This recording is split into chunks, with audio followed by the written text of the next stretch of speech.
Now that you've completed your introduction speech, it's time to start working on your next speech, which is the interpretive speech. The interpretive speech involves oral interpretation. Now, this doesn't mean that you're going to take a source and interpret it, tell us what it means. Instead, it means that orally you're going to take your voice and you're going to use it as a tool to create life and meaning for the words that are on a printed page. This involves using another source. For us, we're going to be using children's books. You're going to choose a children's book to use, and that's part of your homework, is finding a book that's appropriate for you.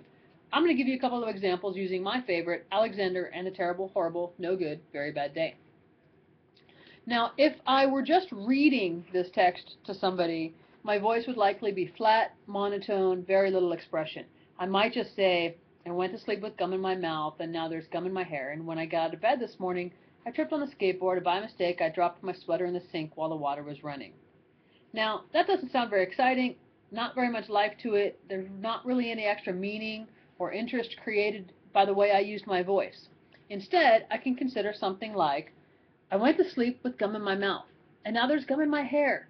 And when I got out of bed this morning, I tripped on my skateboard, and I dropped my sweater in the sink by mistake. I could tell it was going to be a terrible, horrible, no good, very bad day. At breakfast, Anthony got a Corvée Stingray kit in his cereal box, in his breakfast cereal box, and Nick found a junior undercover spy ring in his cereal box. All I found in my cereal box was breakfast cereal. I think I'll move to Australia.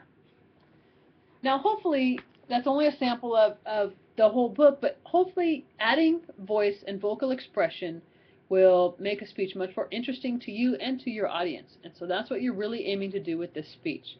The content of your speech is whatever children's book you choose. You will have to come up with an original introduction, and we'll be talking about that more in class. But oral interpretation speeches, adding life to printed words, in this case, the words from a children's book, make it interesting, make it lively, make it fun for us. Think of us as an audience as kindergartners, because that's about the age group book that you want to look for. Good luck finding a textbook or a children's book. If you have any questions about how that works or where to find some, ask me, email me, message me, and let me know, and I'll get you some information. All right? Good luck. Happy searching.